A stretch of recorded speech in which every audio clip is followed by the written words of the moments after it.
कृष्णाय वासुदेवाय देवकी नंदनाय च अशेष क्लेशनाशाय गोविंदाय नमो नमो। हे कृष्ण करुणा सिंधु दीनबंधु जगतपथे गोपेश गोपिका कांतो राधा कांतो नमोस्तुते।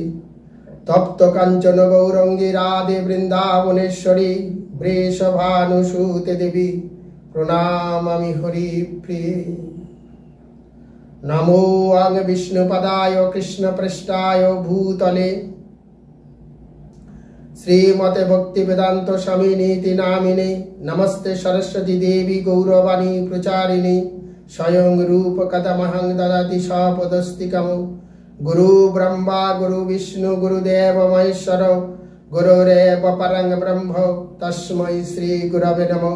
अखंड मंगलकारं व्याप्तं जन चराचरं तत्पदं दर्शितां जनो तस्मै श्री गुरवे नमः। श्री चैतन्य मनोभीष्टं स्थापितं जन भूतले स्वयं रूप कथमहं ददाति सपदस्तिकम्। श्री कृष्ण चैतन्य प्रभु नित्यानंद श्री अद्वैत गदाधर श्रीवासादि गौर भक्त वृंद। हरे कृष्ण कृष्ण कृष्ण हरे हरे हरे राम राम राम हरे हरे। ओम नमो वासुदेवाय ओम नमो भगवताय। भागवतेर दशम खंडेर अध्याय 25 आपनादेर शोनाबो। श्रीकृष्णेर गिरि गोवर्धन उत्तोलन। समस्त सनातन हिंदू भाईरा भागवतेर 18,000 श्लोक 335टी अध्याय आपनारा এই ভাগবতের শ্লোক সংস্কৃত শ্লোক এটি কানে শ্রবণ করুন। আমার সীমিত প্রচেষ্টায় সীমিত জ্ঞানে আমি আপনাদের সামনে তুলে ধরছি। সংস্কৃত শ্লোকগুলো শ্রবণ করুন এবং তার অর্থগুলো আপনারা শ্রবণ করে বহু জন্মের পাপ থেকে এই কলিহত জীব উদ্ধার করার জন্য আমি আমার নিরন্তর প্রয়াস চালিয়ে যাব সবাইকে উদ্ধার করার জন্য। তাই আপনারা পবিত্র দেহ শুদ্ধ মনে একটু ভাগবত শ্রবণ করুন, মুক্তি প্রাপ্ত হন। হরে কৃষ্ণ। দশম স্কন্ধের অধ্যায় 25 গিরি গোবর্ধন উত্তোলন।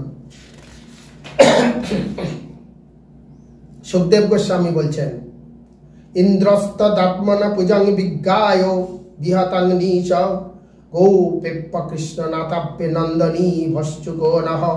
সুখদেব গোস্বামী বলছেন, হে মহারাজ পরীক্ষিত, ইন্দ্র যখন জানতে পারলেন যে তার যজ্ঞ বিনষ্ট হয়েছে তখন তিনি কৃষ্ণকে তাদের ভগবান রূপে গ্রহণকারী নন্দ মহারাজ অন্য গোপগণের উপর প্রচন্ড ক্রুদ্ধ হলেন। যখন ইন্দ্র জানতে পারলেন যে তার পূজা পণ্ড করেছে ওই একটা বাচ্চা বালক, তার যার নাম কৃষ্ণ, তাই তিনি প্রচন্ড রেগে গেলেন। গণং সংবর্তকং নাম বেগানং চান্তকারী নাম ইন্দ্র প্রচোদায়ত ক্রুদ্ধ বাক্যং চায় সমান্যতে। ক্রুদ্ধ ইন্দ্র সাংবর্তক নামক বিশ্ব ধ্বংসকারী মেঘ রাশিকে প্রেরণ করলেন। নিজেকে পরম নিয়ন্তা কল্পনা করে তিনি এইভাবেই বলতে লাগলেন। সাংবর্তক নামক সব থেকে ধ্বংসকারী মেঘ রাশি তাকে পাঠিয়ে দিলেন এবং তিনি মনে মনে বলতে লাগলেন যে নিয়ন্তাকে অবজ্ঞা করে, যে নিয়ন্তা তাকেও অবজ্ঞা করে, দেখি এরা কি করে বাঁচে। অহো শ্রী মদ মহাত্মঙ্গপনং কননৌক সম কৃষ্ণ মর্তমুপাশ্রিত যে চক্র দেব হেল নম। ইন্দ্র বললেন, দেখ এই গোপগণ বনে বাস করে কিভাবে তাদের ঐশ্বর্যতা অত্যন্ত প্রমত্ত হয়ে উঠেছে এবং সাধারণ মানুষ একটা বাচ্চা কৃষ্ণের কথা শুনে আমার পূজা বন্ধ করেছে। এত দুঃসাহস তাদের। যথা দৃঢ় কর্মময়ী ক্রুতবিদ্মাননৌভি বিদ্যামাম্বিখি কংহিতমা তিতার্চন্তি ভবানার্ণব। তাদের কৃষ্ণের আশ্রয় গ্রহণ ঠিক যেন মানুষদের মূর্খ প্রচেষ্টার মতো, যারা আত্মসম্বন্ধে দিব্য জ্ঞান পরিত্যাগ করে তাদের পরিবর্তে নৌকা সদৃশ সকাম ধর্মীয় আচারপূর্ণ যজ্ঞের মাধ্যমে ভাব সমুদ্র পার হওয়ার চেষ্টা করে। তাদের এই বাচ্চা কৃষ্ণ, বালকৃষ্ণ, ওর কথা শুনেছে একটা মূর্খ। এই গোপগণ সব মূর্খ, এদের নিজেদের ভেতরে কোনো দিব্য জ্ঞান নেই। এরা এই দিব্য জ্ঞানের পরিবর্তে একটা নৌকা ব্যবহার করেছে। যেখানে ইন্দ্র যে বিশ্ব নিয়ন্ত্রক, যিনি তিনি স্বর্গের রাজা, তার কথা না শুনে একটা বাচ্চা কৃষ্ণের কথা শুনেছে। অর্থাৎ সাগরকে বাদ দিয়ে নৌকা নিয়ে চলতে শিখেছে। অর্থাৎ সেই যে দিব্যজ্ঞানের পরিবর্তে একটা নৌকায় উঠে তারা সব কিছু সম্পূর্ণ করতে চায়। বাচালাং বালিসাং স্তব্ধ মাঙ্গাং পণ্ডিত মানি নাম কৃষ্ণাং মার্তমস্তিত গপ্পামে চক্ররা প্রিয়ম। যে নিজেকে অত্যন্ত জ্ঞানী মনে করে কিন্তু যে কেবলমাত্র একটি মূর্খ উদ্ধত বাচাল শিশু, সেই সাধারণ মানুষ কৃষ্ণের আশ্রয় গ্রহণ করে এই গোপগণ আমার প্রতি প্রতিকূলভাবে আচরণ করেছে। যে নিজেকে জ্ঞানী বলে ওই বাচ্চা কৃষ্ণ বলে ও তো মূর্খ, ও তো কিছু জানে না। ওর কথা শুনে গোপগণ আমার পূজা আমার যজ্ঞ বন্ধ করেছে। তাই এই প্রতিকূলতার ব্যবস্থা আমি এখনই করব। এই শ্রিয়া বলি প্রাপ্তনং কৃষ্ণ নাথম পতিত্মা নমঃ ধৌনুত শ্রীদেমস্তম পশুন্নয়ত সংখ্যায়ম। ধ্বংসকারী মেঘরাশি ইন্দ্র রাজা পাঠালেন। মানুষের ঐশ্বর্য গর্বের দ্বারা তাদের মত্ত করে তুলেছে এবং তাদের উদ্ধত কৃষ্ণের দ্বারা সমর্থিত। এখন যাও, তাদের এই অহংকার দূর করো এবং সমস্ত পশুগুলিকে বিনাশ করে দাও। ইন্দ্র সেই মেঘ রাশিকে পাঠিয়ে বলল যে সমস্ত পশুকে বিনাশ করে দাও এবং মেঘ রাশিকে প্রচন্ড জলে ভাসিয়ে দাও। অহং চৈরাবত্তং নাগ মারু হচ্চমুন প্রবৃজম মরুদগনাইর মায়ুতানেত্তানেত্তানুত্তানিত্তা গৈরানন্ত কুষ্ঠ জিজ্ঞাসংসায়া। নন্দ মহারাজের গোষ্ঠ ধ্বংস করার জন্য আমি আমার ঐরাবত হস্তিতে আরোহণ করে মহাবেগশালী মরুদ্গণের সঙ্গে তোমাদের অনুগমন করব। শুধু যে মেঘ রাশি পাঠাবো তা নয়, ওই ধ্বংসকারী মেঘ রাশির পিছনে আমিও হাতি নিয়ে যাব, গিয়ে বেগশালী মরুদ্গণের সঙ্গে আমিও তোমাদের সঙ্গে প্রচুর পরিমাণে বাড়ি বর্ষণ করব। ইত্থং মাগগতা মেঘা নির্যুক্ত বন্ধনা নন্দ গৌকুলমাসৌরু পীড়ায় মনুষ্যরজ্জাস। সুখদেব গোস্বামী বললেন, ইন্দ্রের আদেশে জগৎ ধ্বংসকারী মেঘ রাশি অসময়ে তাদের বন্ধন থেকে মুক্ত হয়ে নন্দ মহারাজের গোষ্ঠে গমন করল। তার ইন্দ্রের আদেশ শুনে মেঘ রাশি সময় নয় অসময়ে, বৃষ্টি হওয়ার কথা নয়, সেই সময় তারা সেখানে এসে হাজির হলো। সেখানে তারা শক্তিশালী প্রচন্ড বাড়ি বর্ষণ দ্বারা আদিবাসীদের উপর উৎপীড়ন করতে শুরু করলো।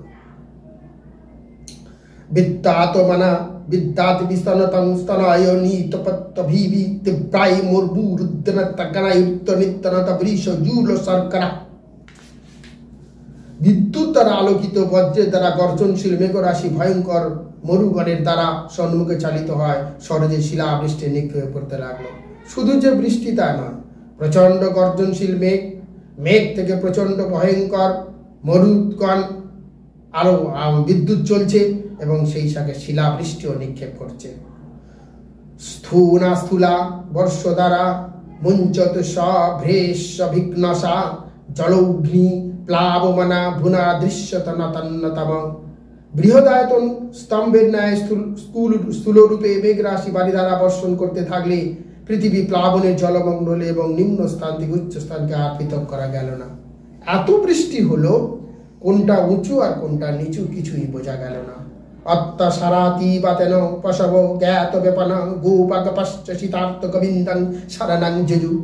অত্যাধিক বর্ষণ বায়ুর দ্বারা কম্পিত হয়ে গাভী ও অন্যান্য পশুগণ এবং শীতের দ্বারা পীড়িত হয়ে গোপ ও গোপীগণ সকলে আশ্রয়ের জন্য শ্রী গোবিন্দর নিকটে এসে হাজির হলো। তারা সমস্ত গোপগণ আজ এসেছে ভগবান কৃষ্ণের কাছে, গোবিন্দের কাছে, অর্থাৎ গোপালকের কাছে, যে আমাদের এখন কি হবে।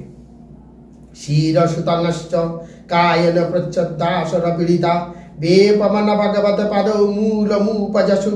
অত্যাধিক বাড়ি বর্ষণের দ্বারা পীড়িত কম্পিত হয়ে এবং তাদের নিজেদের দেহ দ্বারা তাদের মস্তক বৎসদের আচ্ছাদিত করে গাভীগণে পরমেশ্বর ভগবানের পাদপদ্মে উপনীত হলো। ছোট ছোট বাচ্চাদের মাথায় কাপড়, গরু গাভীগুলোকে নিয়ে সবাই মিলে একত্রিত হয়ে, অর্থাৎ স্ত্রী পুত্র পরিবারবর্গ সবাই একত্রিত হয়ে জলের উপর দিয়ে ভাসতে ভাসতে সবাই গোবিন্দের শরণাপন্ন হয়েছেন। কৃষ্ণ কৃষ্ণ মহাভাগ তন্নথং গোকুলং প্রভু ত্রামত মহর্ষি দেবান্নং কুপিতাম ভক্তবৎসল। গোপ গোপীগণ ভগবান উদ্দেশ্যে বলছে, ও হে কৃষ্ণ কৃষ্ণ, এ কি সৌভাগ্যশালী, হে মহা সৌভাগ্যশালী, অনুগ্রহ করে ইন্দ্রর কোপ থেকে আমাদের রক্ষা করো। হে গোবিন্দ, হে প্রভু, আপনি ভক্ত বৎসল, দয়া করে আমাদের এখন রক্ষা করুন। আপনার ভক্তি ছাড়া, আপনার প্রয়োজন, আপনার অনুমতি ছাড়া আমরা এখনই মৃত্যুপ্রাপ্ত হব। শিলাবর্ষাতিবাতেন হান্নমানবচেতনম নিরীক্ষ ভগবান নৈন কবিতন্দ্র কীর্তন হরি। তার গোকুলের অধিবাসীগণকে শিলাবৃষ্টি প্রলয় বায়ুর প্রচন্ড আক্রমণে বাস্তবে গিয়ে আচেতন দর্শন করে পরমেশ্বর ভগবান হরি হৃদয়ঙ্গম করলেন যে এটি ইন্দ্রের কাজ। ভগবান তিনি অনুমান করলেন অন্তর্যামী যে এটি ইন্দ্র করছেন। अपरित्तं चं वर्षमथितां शीलमयमं सा जगविहतस्म বীরেন্দ্র নাশায় বর্ষতি। শ্রীকৃষ্ণের স্বগোক্তি। এই শ্লোকটি আরেকবার বলছি, এটা ভগবানের শ্লোক। আপর্ততুলন্নং বর্ধমতি বাতং শিলাময়ম সা জগবিহতস্মা বীরেন্দ্র নাশায় বর্ষতি। শ্রীকৃষ্ণ বলছেন, যেহেতু আমরা তার যজ্ঞ বন্ধ করেছি, প্রবল বায়ু শিলা সহজকে ইন্দ্র অস্বাভাবিকভাবে ভয়ঙ্কর এই অকাল বাড়ি বর্ষণ করেছেন। ভগবান বলছে যে আমরা যেহেতু তার যজ্ঞ বন্ধ করেছি, তাই তিনি এই অকাল বর্ষণ আমাদের জন্য দিচ্ছেন। তত্র প্রতিবিধিং সাম্যগাত্মযোগেন সদয় লোকেশ মানিনাং মৌডদনীশং শ্রীমদং তব। আমার যোগশক্তির দ্বারা আমি সম্পূর্ণরূপে ইন্দ্র কর্তৃক সৃষ্ট এই উপদ্রবের প্রতিকার করব। আমার যোগশক্তির দ্বারা, ভগবান বলছেন, আমার যোগশক্তির দ্বারা ইন্দ্রের এই যে উপদ্রব, এটা আমি এখনই ব্যবস্থা করব। ইন্দ্রের মতো দেবরা তাদের ঐশ্বর্যের জন্য গর্বিত হয়, মূঢ়বশত তারা মিথ্যাভাবে নিজেদের জগদীশ্বর বিবেচনা করছেন। ভগবান এখানে জগৎবাসীর কাছে এই শিক্ষা দিচ্ছেন যে যখন মানুষ খুব ধনশালী হয়, অর্থশালী হয়, শিক্ষিত হয়, যখন সমাজের একজন মাতা হয়, অনেক বড় বড় রাজনীতিবিদ অনেক বড় বড় জায়গায় চলে যায়, তখন সে নিজেকে ভাবে আমি দেবতা, আমি রক্ষক, আমি ভক্ষক, অর্থাৎ নিজেকে সে অনেক বড় করে, যেটা আজকের ইন্দ্র করেছে। তাই ভগবান বলছেন যে যাকে আমি তৈরি করেছি, এই জগতের রাজা বানিয়েছি, সে আমার উপরে হস্তক্ষেপ করছে, তাই তার ব্যবস্থা আমি এখনই করব। আমি এখনই এই প্রকার অজ্ঞানতার যে অজ্ঞতা তার মধ্যে প্রকাশ পেয়েছে তার বিনাশ করব। নই সদ্ভাবযুক্তানাং সুরানামি সবিশ্বায় মহত্তাস্তঙ্গমনভঙ্গ প্রদোষময় কল্পতি। যেহেতু দেবতারা সত্যগুণযুক্ত, নিজেদের ঈশ্বর অভিমান করা তাদের অবশ্যই সঙ্গত নয়। আমি যখন সত্যগুণবিহীন তার মিথ্যা সম্মান ভঙ্গ করি, তখন আমার উদ্দেশ্য রয়েছে তার শাস্তি প্রদান করা। কোনো সাত্ত্বিক লোক, এইসব দেবতাগণ সবাই সাত্ত্বিক, কিন্তু এই সাত্ত্বিক ব্যক্তি তার মধ্যে এত অহংকার কেন? তাই এই অহংকার আমি এখনই ভঙ্গ করে দেখাবো। তস্মান্নচ্চারণং গোষ্ঠং মন্নতগমত পরিগ্রহম গোপায় সত্যযোগেন স্বয়ং মে প্রতহিত। যেহেতু আমি তাদের আশ্রয়, আমি তাদের নাথ এবং বস্তুত তারা আমার নিজের পরিবারের স্বরূপ, সুতরাং আমি অবশ্যই আমার অপ্রাকৃত শক্তির দ্বারা গোপ সম্প্রদায়কে রক্ষা করব। যাই হোক, আমি আমার ভক্তকে রক্ষা করার ব্রত গ্রহণ করেছি। যেহেতু আজকে সমস্ত ব্রজবাসী আমার আশ্রয়ে এসেছে, আমি তাদের পালক, আমি তাদের পরিবার, আমি তাদের শক্তির আধার, আমি তাদের সম্প্রদায়, অর্থাৎ এখনই আমি তাদেরকে রক্ষা করব। ইত্যক্তৈক্যকেন হস্তন কৃত্যাগবর্ধনাচলম দদার লীলায় বিষ্ণুচ্চ ত্রাকামিব বালক। এই কথা বলে স্বয়ং বিশ্বস্বরূপ শ্রীকৃষ্ণ এক হাতে গোবর্ধন পর্বতে উত্তোলন করে একটি বালক যেভাবে অনায়াসে ছাতার মতো কাজ ধারণ করে, ঠিক তেমনি তাকে উঠতে ধারণ করলেন। তাহলে ভগবান ঠিক একটা বালক যেমন একটা ছাতা উঁচুতে ধরে, ঠিক তেমনি ভাবে গোবর্ধন পর্বতটাকে এক হাতে উঁচু করে তুললেন। অতায় ভগবান গপন হে হর্ষতাত ব্রজৌকশ চতপচ সংবিশত গিরি কর্তং সগ ধান্য। না, ভগবান তখন গোপ সমাজকে বললেন, হে মাতা, হে পিতা, হে ব্রজবাসীগণ, হে ভ্রাতা, তোমরা যদি ইচ্ছা করো তবে এখন তোমাদের গাভীগুলো নিয়ে এই পর্বতের নিচে আসতে পারো। অর্থাৎ সবাইকে নির্দেশ করলো তোমাদের গাভীগুলো নিয়ে তোমরা এখনই এর ভিতরে চলে এসো। ন ত্রাসিহ বাজাকার্য মধ্যস্থ নিদ্রিত নিদ্রা পাতনাথ বস্তু বর্ষ ভয় নালং তত্রণং ভীতং হিবা। এই পর্বত আমার হাত থেকে পতিত হবে, তোমাদের এই রকম ভয় করার কোনো উচিত নেই। অর্থাৎ এই পর্বত যে আমার হাত থেকে পড়ে যাবে এই ভয় তোমরা কেউ করবে না। আর বায়ু বর্ষণের জন্য ভীত হয়ে না, কারণ ইতিমধ্যে এই সমস্ত উৎপীড়ন থেকে তোমাদের পরিত্রাণের আয়োজন করে ফেলেছে। অর্থাৎ তোমরা এই পর্বতের মধ্যে ঢুকলে আর কোনোভাবে ইন্দ্রের যে বিভিন্ন ধরনের বজ্রাঘাত বৃষ্টি কোনো কিছুই করতে পারবে না। তথা নির্বাবিশ সংগতনং কৃষ্ণ শাসিত মানস যথা প্রকাশং সাধন সভ্রজাসোপজীবিন। কৃষ্ণের দ্বারা তাদের মন এভাবেই আশ্বস্ত হয়ে তারা সকলে পাহাড়ের নিচে প্রবেশ করলেন, যেখানে তারা নিজেদের জন্য এবং তাদের গাভী সকল শকট সম বৃত্ত পুরোহিতগণ সেই সঙ্গে গোপ সম্প্রদায়ের অন্যান্য সকলের জন্য যথেষ্ট জায়গা ছিল। অর্থাৎ গাভীগণ এবং শকট অর্থাৎ গরুর গাড়িগণ বৃত্ত পুরোহিত সবাই মিলে সেই পাহাড়ের নিচে গিয়ে প্রবেশ করল। ক্ষত্রির অবত্তাং সুকাপেক্ষাং হিত্তা তৈর্বজবাসিবি বিক্ষমান তধারদ্রিং সপ্তায়ং না চলত পদাত। ক্ষুধা তৃষ্ণা বিস্তৃত হয়ে এবং সমস্ত ব্যক্তিগত সুখ স্বাচ্ছন্দ্য সরিয়ে রেখে শ্রীকৃষ্ণ 7 দিন ধরে পর্বত ধারণ করে সেখানে দাঁড়িয়ে থাকলেন, আর ব্রজবাসীরা তাকে নিরীক্ষণ করছিলেন। ভগবান 7 দিন 7 রাত কোনো কিছু ভক্ষণ না করে ক্ষুধা তৃষ্ণা সবকিছুকে সংবরণ করে তিনি একইভাবে দাঁড়িয়ে রইলেন পর্বত উঁচু করে, আর সমস্ত ব্রজবাসী তার দিকে চেয়ে চেয়ে নিরীক্ষণ করছিল যে আমরা ভগবানকে পেয়েছি, আমরা কাকে পেয়েছি। কৃষ্ণ যোগানুভাবং তং নিশামেন্দ্রায় বিতিষ্ঠিতা নিস্তবং ভ্রষ্ট সংকল্প সান্নে ঘন সংনাববায়ত। ইন্দ্র যখন শ্রীকৃষ্ণের এই যোগশক্তির প্রদর্শন পর্যবেক্ষণ করলেন তখন তিনি অত্যন্ত বিস্মিত হলেন। তার মিথ্যা গর্বের স্তব থেকে চ্যুত হয়ে তার সংকল্প থেকে ভ্রষ্ট হয়ে তিনি তার মেঘরাশিকে বিরত হতে নির্দেশ দিলেন। ভগবানের এই লীলা দেখে অর্থাৎ এই বাচ্চা কৃষ্ণের লীলা দেখে তিনি বিস্মিত হয়ে গেলেন এবং তিনি ভাবলেন, ওহ, আমি তো মহা ভুল করে ফেলেছি। তাই সঙ্গে সঙ্গে মেঘরাশিকে তিনি সংবরণ করতে বললেন। খং বাব্রমুদিতাবিদিত্তং বাতবর্ষং চ চারুনাম নিশম্য পরতঙ্গপন গোবর্ধন ধরায় ব্রীবং। প্রচণ্ড বায়ু বৃষ্টি এখন বিরত হয়েছে, আকাশ মেঘশূন্য হয়েছে, সূর্য উদিত হয়েছে। দর্শন করে গিরি গোবর্ধন উত্তোলনকারী শ্রীকৃষ্ণ গোপ সম্প্রদায়কে নিম্নোক্ত হয়ে বললেন। তাহলে মেঘ চলে গেছে, বৃষ্টি থেমে গেছে, সেই সঙ্গে ঝোড়ো বাতাস ও বজ্র বিদ্যুৎ সবই সরে গেছে এবং সূর্য উঠেছে, রোদ উঠেছে। তখন ভগবান তাদেরকে বললেন, এটি ভগবানের শ্লোক, আপনারা একটু শ্রবণ করুন। নির্যাত তজ্জাত ত্রাসং গোপাস্বস্তি ধনর্ভকা উপারত্তং বাতাবর্ষং ভূত প্রায়শ্চ নিম্নগা।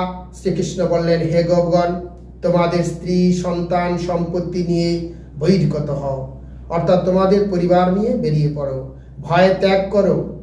বায়ু বৃষ্টি থেমে গেছে, নদীর জলের উচ্চতা কমে গেছে এবং জল আর নেই, তাই তোমরা এখনই বেরিয়ে পড়ো। তদাস্তে নির্যুগ পাশায়ং সমাদয় গধনাম সকটরপকরণং স্ত্রী বালস্ত বিরসনই। তাদের নিজ নিজ গাভী সকল সংগ্রহ এবং উপকরণে তাদের সকটে বোঝাই করার পর গোপগণ নির্গত হলেন। স্ত্রী শিশু ও বৃদ্ধরা ধীরে ধীরে তাদের অনুসরণ করতে লাগলেন। সকট বের করলো, অর্থাৎ গরুর গাড়ি বের হলো, তার উপরে সমস্ত কিছু জিনিসপত্র চাপিয়ে দিয়ে গরুর গাড়ির পিছনে পিছনে স্ত্রী শিশু এবং বৃদ্ধরা হাঁটতে হাঁটতে আগিয়ে চলল। ভগবান অপিতাং শৈলং শাস্তানে পূর্ববৎ প্রভু পশ্যতাং সর্বভূতানাং স্থাপয়মাস লীলায়া। যখন সমস্ত প্রাণীগণ নিরীক্ষণ করছিলেন তখন পরমেশ্বর ভগবান পর্বতকে তার স্বস্থানে স্থাপন করলেন, ঠিক যেন সেটি আগের মতোই দাঁড়িয়ে আছে। সবাই যখন বেরিয়ে চলে গেল, ভগবান পর্বতকে স্বস্থানে অর্থাৎ ঠিক যেমন ছিল তেমনি করে দিলেন এবং সেই পর্বত আগের মতো যেমন দাঁড়িয়ে ছিল ঠিক একই রকম ভাবে দাঁড়িয়ে রইল। তং প্রেম বেগান নির্ভূতা ব্রজৌকাশ যত সময়ু পরিরম্ভনাদিভি গোপশ্চ সস্নেহ পূজয়েন মুদা দগ্ধ খাতর বীর যুজ শ্রদ্ধা শিব। সমগ্র বৃন্দাবনবাসীরা প্রেমে ভাবাবিষ্ট অভিভূত হলেন এবং তার সঙ্গে তাদের ব্যক্তিগত সম্পর্ক অনুযায়ী কেউ তাকে আলিঙ্গন করে, অন্যরা অবনতে প্রণাম শ্রীকৃষ্ণকে অভিনন্দন করতে করতে তারা গান গাইতে গাইতে এগিয়ে চললেন। কেউ বা প্রণাম করছে, কেউ বা আলিঙ্গন করছে, কেউ বা কোলে তুলে নিচ্ছে এবং বিভিন্নভাবে আশীর্বাদ করতে করতে সবাই মিলে তাদের গৃহে প্রত্যাবর্তন করেছেন। যশোদা রোহিণী নন্দ রামস্য বলি নাঙ্গবর কৃষ্ণ মালিঙ্গ জুজুরা শিব স্নেহ কাতর। মাতা যশোদা, মাতা রোহিণী, নন্দ মহারাজ, মহাবলশালী বলরাম সকলে কৃষ্ণকে আলিঙ্গন করলেন। স্নেহ অভিভূত হয়ে তারা তাকে তাদের আশীর্বাদ প্রদান করে আগিয়ে চলতে লাগলেন। দিদি দেব গানাং সিদ্ধ শব্দ গন্ধর্ব চারণ্য তুষ্টুর বুর্বত্তমচৈত্যা পুষ্প বর্ষানি পার্থিব। হে রাজন, সিদ্ধ সাধ্য গন্ধর্ব চারগণ সহ স্বর্গের দেবতাগণ সকলে শ্রীকৃষ্ণের স্তব গান করলেন এবং পরম সন্তোষ সহকারে পুষ্প বর্ষণ করতে লাগলেন। শঙ্খ দুন্দ পায় নে দুর্বিদ দেব প্রচোদিতা জগর গন্ধর্ব পতয়স্তু স্বরূপকানিপ। হে পরীক্ষিত, স্বর্গের দেবতাগণ তাদের শঙ্খ দুন্দুবি ধ্বনি সহকারে বাদিত করেছিলেন এবং তুষ্কর প্রমুখ শ্রেষ্ঠ গন্ধর্ব গান গান করতে করতে শুরু করলেন। এই যে নিরন্তর 7 দিন 7 রাত পরীক্ষিত মহারাজ ভাগবত শ্রবণ করছেন, সুখদেব গোস্বামী বললেন। তাই তখন সুখদেব গোস্বামী পরীক্ষিতকে বললেন, পরীক্ষিত এইভাবে গিরি গোবর্ধন পর্বত তুলেছিলেন এবং সমস্ত ব্রজবাসীকে রক্ষা করেছেন। এটি সুখদেব গোস্বামী পরীক্ষিত মহারাজকে বললেন। তথানুরক্তই পশবৈ পরিস্থিত রাজন সাকষ্টং সাবলহ ব্রজোদ্ধারী তথা বিধান্নস্য কৃতানি গোপিকা গায়স্তয়ুর্মোদিতা হৃদি স্পৃশ। তার প্রিয় গোপ সখাগণ ও শ্রী বলরামের দ্বারা পরিবেষ্টিত হয়ে কৃষ্ণ তখন যেখানে তার গাভীদের পরিচর্যা করতেন সেই স্থানে গমন করলেন। গোপগণ অত্যন্ত গভীরভাবে তাদের হৃদয় স্পর্শকারী শ্রীকৃষ্ণের দ্বারা অনুষ্ঠিত গিরি গোবর্ধন উত্তল অন্যান্য মহিমায় কার্য সকল আনন্দ সহকারে গান করতে করতে তাদের গৃহে ফিরলেন। কোনো কোনো বয়স্ক লোকেরা নিজেদের মধ্যে আলোচনা এবং অল্প বয়সী ছেলেরা গুণগান এবং সবাই মিলে একসঙ্গে কৃষ্ণের গুণগান গাইতে গাইতে যে যার বাড়িতে ফিরে এলেন। হরে কৃষ্ণ। আজ আমি ভাগবতের 10ম স্কন্ধের 25 অধ্যায় গিরি গোবর্ধন উত্তোলন আপনাদের শোনালাম। এখানে অনেকগুলো কৃষ্ণের অর্থাৎ ভগবানের মুখস্থিত বাণী আছে যেগুলি শ্রবণ করলে মুক্তি প্রাপ্ত হওয়া যায়। তাই আপনাদেরকে এটা শোনালাম। আপনারা পবিত্র দেহে এবং শুদ্ধ মনে আপনারা এটা শ্রবণ করুন এবং বারবার এই যে জন্ম বিভিন্ন জনিতে জন্মগ্রহণ করে কীটের কামড়ে আমরা বিভিন্ন ধরনের কষ্ট ভোগ করছি, যাতে এই জগৎ থেকে উদ্ধার হতে পারি, তাই একমাত্র এই ভাগবতের আশ্রয় গ্রহণ করুন। আমি যথাসাধ্য চেষ্টা করছি এবং আগামী দিনে চেষ্টা করে যাব। আপনারা ভাগবত শ্রবণ করে মুক্তিপ্রাপ্ত হন। হরে কৃষ্ণ।